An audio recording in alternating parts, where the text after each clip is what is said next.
प्रसिद्ध रंगकर्मी भिखारी ठाकुर भोजपुरी के दुनिया में इतिहास रच दिहनी। लोक गायक लोक कलाकार भिखारी ठाकुर जी के जन्म कुतुबपुर में भइल।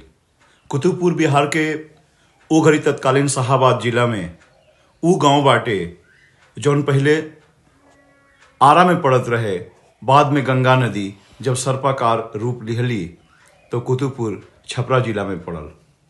कुतुबपुर में अत्यंत साधारण नाई परिवार में जन्म लेने के बाद ये युवक आपन जौन पारंपरिक काम रहे उहे काम करत रही यहाँ के, लेकिन बड़ भइला पर बंगाल पहला हाली वहाँ के खड़गपुर गईनी और खड़गपुर गईला के बाद वहाँ के बंगाल के सांस्कृतिक चेतना से जुड़ाव भइल। बंगाल में रामलीला ओ घड़ी भी बहुत सुंदर ढंग से मंचन होत रहे। पश्चिम बंगाल की स्थिति ई बा कि मुझे 6 बजे से कार्यक्रम हुई तो 6 बजे से आजो कलकत्ता में कार्यक्रम स्टार्ट होला और हमने के 6 बजे मेकअप करी न जाए तो 7 बजे पहुंची न जाए। ये अंतर बटे 1 घंटा का अंतर बा। 1 घंटा में ढेर हमने के सांस्कृतिक हमने के वो जगावे की जरूरत बा। बंगाल में जाके जब यहाँ का रामलीला देखा नहीं, वहाँ के मंचन थे, यहाँ के प्रेरणा मन में लागल कि ऐसा रामलीला अगर हमने के गाँव में जाके खेला था नहीं चाहे तो निश्चित तौर पे बहुत लोग के आनंद आई। अब तुकबंदी शुरू करे लगने हमने के भी भोजपुरी साहित्य में और कई को संस्था के माध्यम से लिखा था नहीं। मंच पे 2 बड़ साहित्यकार हमने के आदरणीय परम श्री राम पांडे भार्गव जी और भोजपुरी भवन के जनिया फुलमुरी में बनल ओकरा के काफी संघर्ष के बनवावे आदरणीय विद्रोही जी बैठल बने। भोजपुरी जगत के बहुत सा लिखे पढ़े वाला लोग जब बैठल बैठे यहाँ के महसूस भइल कि अगर ये रामलीला के मंचन कर जाओ गांव गांव तो बहुत आनंद आई। और रामलीला के मंचन करे लगले ओकर नौटंकी का है। ये जो छोट छोट नाटकन भोजपुरी में जो यहाँ के करी नौटंकी, यहाँ के मंडली बना के काम शुरू करी। और देखी कैसन परिस्थिति रहे कि मेहरारू घर से निकला सना, बच्ची घर से निकला सना, पुरुष पात्र ही स्त्री के भेष ध के नाच करे, स्त्री के अभिनय करे। ओकरा के छपरा जिला में लौंडा नाच कहल जाला। लौंडा नाच के भी यहाँ के बहुत आगे बढ़ौनी। और खुद भिखारी ठाकुर के जो शिष्य मंडली रहे, जो गायकी मंडली रहे, हमने के बड़िया पटना में जब बिहार सरकार हमने के बुलौले रहे सम्मानित करे के, या पासवान जी छिपा डांस कैलन भैया पटना के ऑडिटोरियम में। अभी भी उनका यूट्यूब में चैनल देखा जा सकता।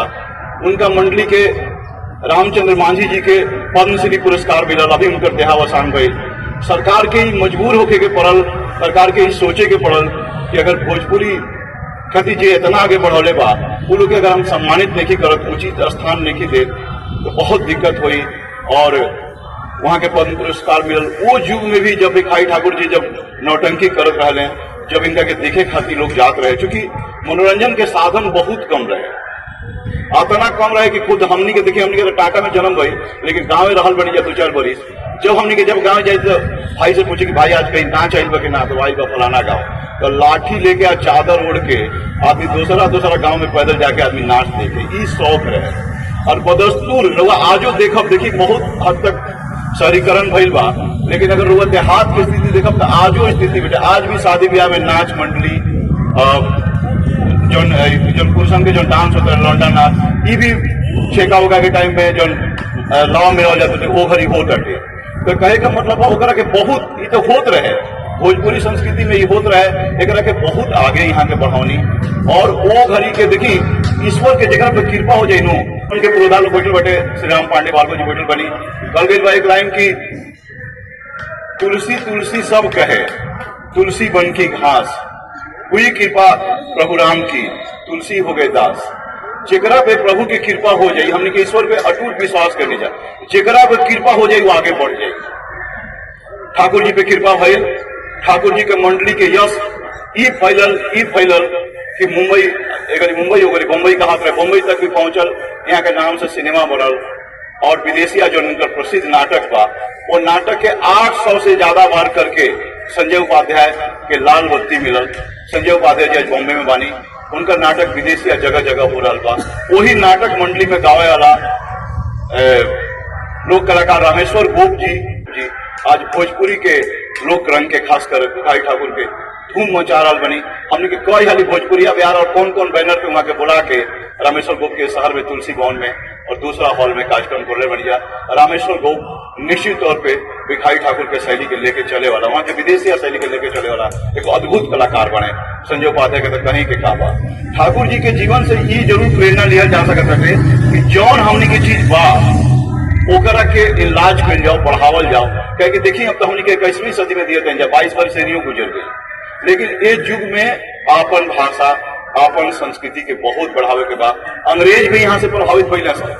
बड़ा बड़ा नवाब लोग, बड़ा बड़ा जमींदार बुला के ठाकुर जी के प्रोग्राम करावे। हमने के ठाकुर जी के नहीं जे देखे कहें कि हम 72 के जन्म है, 71 में यहाँ के मुंह गई, तो 1 साल के डिफरेंसेस बा। लेकिन फिल्म में जब आदमी के होश भइल कौन है भिखारी ठाकुर थोड़ा देखा जाए तो फिल्म में हमने के देखने जा वो जो विदेश बनल बा जिसमें सुजीत कुमार जी अभिनय के लिए बनी, वो फिल्म में नाव पर नाय पर इनका टीम पूरा गावत दिया। ठाकुर जी बहुत बुजुर्ग हो गए, उहे उतना सीन जनता के मेरी बातें जो श्वेत शाम फिल्म बनल बा, तो black and white picture Thakur ji को उपलब्ध बा। लेकिन ठाकुर जी की कीर्ति आज गवाता ऐसी कि आज एक रचना पे शोध हो रहा बा, पीएचडी हो रहा बा। अभी देखिए विदेशिया तो शैली हो गई, बेटी बेचवा ये मामूली बात ना रहे। वो अगर आदमी के भी इतना कम पैसा रहे कि आदमी ले आके बूढ़ दामाद खोज देते रहे, अपना से ज्यादा एजेड लड़की से ज्यादा एजेड लड़का से ब्याह कर, ये कुरीति के विरुद्ध होकर कोई बोलत ना रहे। लेकिन ई नवयुवक जो उनके हजाम परिवार में जन्म लिया आई नवयुवक सोचल कि ये विषय पर अगर हम नाटक करता नहीं बेटी बेचवा तो समाज की कुछ दशा मिली। और पलायन की समस्या आज भी बदस्तूर जारी बा। पहले आदमी कलकत्ता कमाए जाते रहे, बंगाल कमाए जाते रहे, अभी बॉम्बे के धूम बा। अभी बॉम्बे से भी आगे लोग अमेरिका जा सके, जेकर लड़का अमेरिका में नौकरी करता है बहुत मोस्ट टाइट करके बतिया होता है। लेकिन ऐसा बात नहीं थे। हमरा कहे का मतलब है कि ये देश में भी रह के जेकर लड़का अपना माई बाबू के सेवा करता ओकर मोस्ट टाइट रहे के चाहिए। हमारा निजी विचार बा। ठाकुर जी के जीवन से हम एगो चीज जरूर ले कि ठाकुर जी लोक कला के लेके चल रहे। कबर खींचो वहां के जो नाटक बा उनमें का विषय बा, विषय ये बा कि मरद चल जाता नौकरी करे, अब मेहरारू युवा स्त्री घर में बिया ओकर अपना पिछला था बगल को कोई नवयुवक के माध्यम से वो ये तो गर्भवती हो जाती है, लड़का बोल हो जाता, असली पति ऊपर जब आवत है।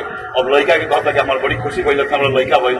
लेकिन जो मोहल्ला के जो बाप रहे वो दावा कर देता कि तू कैसे हवा, तू तो रहे ना कहीं लड़का हमारा। अब वो गबर की चोर होता, फैसला होता कि आरी से काटल जाओ लड़का के, यह नाटक खत्म होता। लेकिन नाटक नीचे खत्म। ये बहुत कुछ सोचे के मजबूर कर देता। पहले सिर्फ चिट्ठी माध्यम रहे कि जौन परिवार के हमने के ब्याह करके ले नहीं जाओ, परिवार के प्रति दायित्व बा कि ना। ठाकुर जी वो युग में गबर की चोर लिखनी। हम अपन वाणी के विराम दे। बहुत साथी लोग बोले वाला बा लोग, बड़ी साहित्यकार लोग बैठल वालों, दशरथ चौबे जी हमने के पुरान भाजपा के नेता, भाई कमलेश जी, भाई पवन जी, पुरान साथी लोग सब बैठल वालों और ऊर्जावान साथी बैठल बा, उमेश भैया,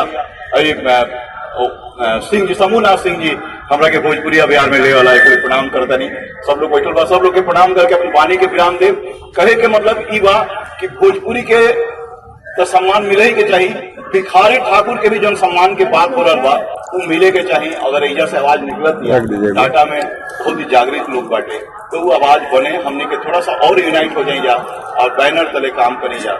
संगठन बहुत बड़ी सा हमने के आपस में प्रेम रखे के बाद